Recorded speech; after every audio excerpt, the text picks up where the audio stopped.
What's going on, guys? Welcome back to the Goodol'boys YouTube channel. Today we're going to be replacing the exhaust manifold, studs, bolts, and gasket. Alright, so first we're going to do a little bit of a story time here. I just wanted to give you guys a sequence of events so you kind of know what order things happened in. You guys probably already watched the video where the new top end, the rings are toast. So that was the first thing that happened. New top end, rings are toast at this point already. We had some around 500 miles on the new top end. It's already burning oil. So after that, what happens is a manifold stud breaks off. And that's what this video is about. So, of course, it's on a day where my buddies are coming over to hill climb. Hopefully this will all make sense, but the manifold stud broke off like right in the middle of the day. So my buddies come over. We're doing hill climbs, stud breaks off. I go to the shop, I'm trying to fix it. Then, you know, it's getting to the end of the day. Everybody's getting, you know, kind of done with hill climbing. So I just end up taking the gasket off, taking the manifold off, and go hill climbing for the rest of the day. So hopefully that makes sense. That's a progression of events. You know, of course, I was in a rush. I was wanting to ride dirt bikes and hill climb with my buddies, and there's a limited amount of time. So I couldn't get every last detail, but I did get a couple clips of kind of the aftermath and kind of during while I was tapping and drilling and that kind of thing. So here's that video clip. I look down here, and worst case scenario, the stud is broken off back in the head. So unfortunately, I did have to drill and tap. I am going to have a exhaust gasket coming in because when I took the exhaust off of here, I didn't want that gasket to fall off. Thought maybe I could reuse it, so I tried to pull it off of there, and it came apart. And this is usually what happens, of course. Probably should have just left it alone and it would have been fine, but now I have to get a new manifold gasket or whatever you want to call this. That's fine. I just don't want to wait for it in the mail. Obviously, I want to be riding my bike. So the whole reason I wanted to go through this sequence of events with you guys is just to make a point that the new top end on Hawk, all that work we did is already burning oil well before I ran the bike without the manifold. All right. Again, obviously it's not a good idea to run a bike without a manifold. The bike will run lean. You will burn your rings out if you have good rings. But in my situation, the bike was already burning oil.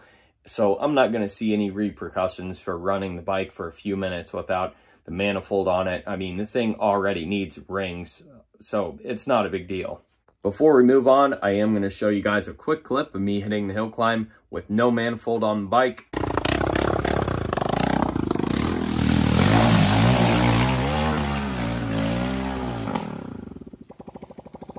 Oh no! So close. So again, guys, I cannot stress enough, the bike was burning oil well before I ran it without the manifold. And no matter how many times I say this, I know a lot of you guys are very, very good listeners, but you'll always get that one comment, well, maybe this is how you burnt your rings out. Maybe you shouldn't have ran the bike without the manifold. Well, the bike was burning oil before I ran it without the manifold. So just wanted to make that a point here. Anyways, moving on with the video. So that pretty much brings us up to date here. So I've got a couple new studs, couple new bolts, new exhaust gasket. Now, of course, this thing isn't genuine. It was supposed to be the Honda genuine exhaust manifold gasket. So we'll see how well it works out, but I'll leave you guys a link to this in the description box below. I also wanted to add in here the manifold gasket part number for you guys. All right, here's the manifold studs. These are the two new studs. You can see they're hardened. Obviously, we had a material failure with one of the original studs. So as we can see here, pretty much exactly the same height-wise and everything else, of course. I have one of the original acorn nuts, so we're not going to use that. We're not going to use this stud, obviously. I didn't want a chance or risk another original stud breaking off, so I just went ahead and got two new studs and two new nuts. So I do happen to know what thread these are. They are an M8 by 1.25. And as usual, we'll do some measuring for you guys real quick. 38.34 millimeters. The old stud, 39.63. Inner diameter on the manifold gasket, 32.28. Outer diameter, 40.02. All right, guys, let's go put this stuff on the bike. These are the miles and the hours that we're putting the exhaust gasket on at. So we're gonna make this very simple and quick for you guys. Basically, we need to tear the thing down to begin with. So first, I'm gonna start by taking the stainless steel V-band clamp off the midsection of the exhaust. Next, I'm gonna remove the 2 bolts that hold the manifold on.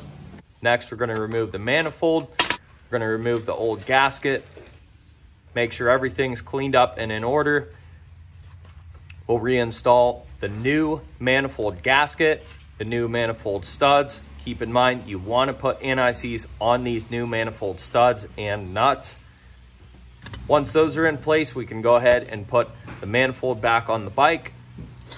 Then we're going to go ahead and put the nuts on, the manifold nuts, again with NICs, then the stainless steel V-band clamp to finish everything off. And that's it. Job is done. Okay, just got back from taking this thing on a ride. Everything's peachy keen, no more exhaust leaks. We're good to go. One more thing before I let you guys go, quick little PSA. If you have a Hawk 250, I would highly recommend you guys changing out the exhaust manifold studs. Of course, it's not guaranteed that everybody's gonna have the same issue that I did, but I'll tell you what, that stud that I had to drill out was not fun. I'm not sure if I mentioned it before in the video, but when I first got the Hawk, I was thinking about putting NICs on those studs. I never did, and now I regret it because I had to drill out and tap the head. So I have one more clip I wanted to show you guys, and I kind of wanted to show you guys that the Hawk is not burning as much oil as you think it is. So when the Hawk warms up, it's really not burning much oil at all. You really honestly can't even see the oil that is burning. It's more of something that you kind of smell as you're going down the road. So I wanted to show you guys that and just point out the fact that if you go back and look at the video where the rings are first burning oil, that's actually several hundred miles before I ran the bike without the manifold. So very important points here to kind of understand. Again, the main point to this is without the manifold on the bike, you guys didn't really see much oil burning. And part of that is because it was filmed on the camera, which the camera doesn't pick up the smoke very well. And the second part of that is the bike is just not burning that much oil after it's warmed up. So again, it'll all be explained in this next clip. At 5,915 miles. So here we go. We're gonna get right into it, make it one clip for you guys. So let's do it. All right. So like I said, the bike is already partially warm and it's not cold out, so I doubt this is gonna work out, but we'll see. So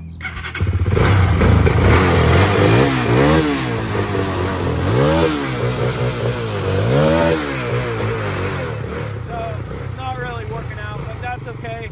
You guys can see how little or how there's not very much oil burning is the point I wanted to make. So the bike, of course, is burning oil. You can see it, and you know, my friends and brothers can see it when we're riding down the road. If I take off, they can see a little bit of oil, but I'm gonna ride this around and show you guys that it is burning oil, but it's not burning that much. You guys may not even be able to see the oil burning on the video, so here we go.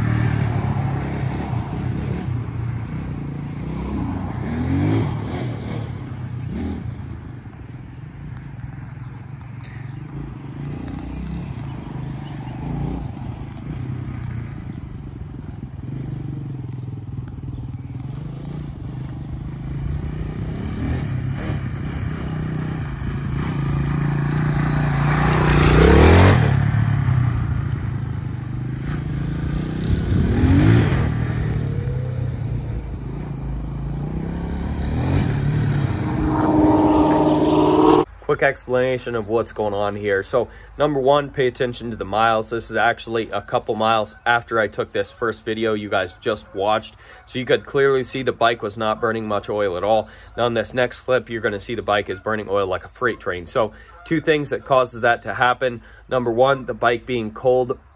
Actually, three things. Number two, the weather being colder, like cold temperature on a cold, crisp morning. And number three, revving the bike up too much when you're trying to warm the bike up. So here we go. So here we go. I'm going to show you guys the hours and miles in one clip here and start it up. So 5,990, and then we have 197 hours.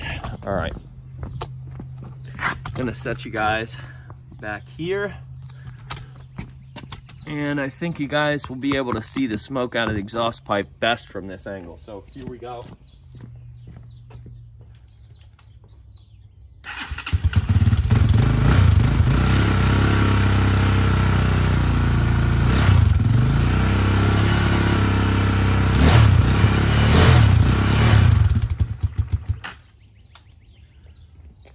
So as you can see there, this thing is clearly burning oil when you first start it up.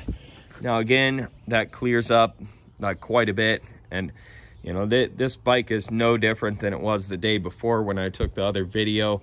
And so you know, once the bike warms up, you barely notice or see any oil coming out of the tailpipe. Have a third clip I wanted to show you guys. So it is colder morning out. The bike is ice cold. I just pulled it out of the garage. Show you guys the miles. So we do have more miles, so hopefully you guys can see that. 6,075 and then 200 hours. So I'm going to start this thing up for you guys and show you guys why the valve seals are actually not bad. So here we go. Start it up. You guys want to pay close attention to the tailpipe. Actually, I'll give you the same angle here. There's not going to be any smoke, and I'll tell you guys why. So for those of you guys that know the Hawk 250, you know that it has a weird quirk. If you rev it up too much when it's cold, it's going to start burning oil like a freight train, especially if the rings are on their way out. So, but the thing here is, if you don't rev the bike up too much when you're warming it up, it won't burn any oil. Well, within reason. So here we go. Going to start it up, keep it low RPM, pay close attention to the tailpipe.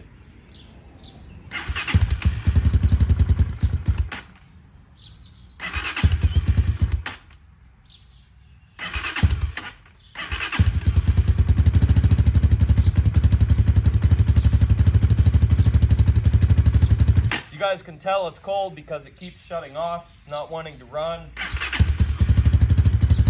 But again, if I don't rev this thing up too much, it's going to stay running. As you can see, it's not burning any oil. And again, you guys saw the second video clip. If I rev it up too much, it burns oil like a freight train. So again, the Hawk just has a weird quirk. It burns a lot of oil when you rev it up too much when it's cold. And it's not due to the oil seals, although it may look like it, but it honestly has nothing to do with the valve seals.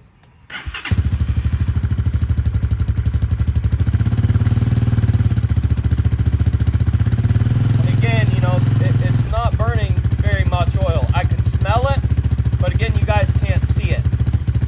So it's weird, but let's see if we can get it to burn oil again if I rev it up too much.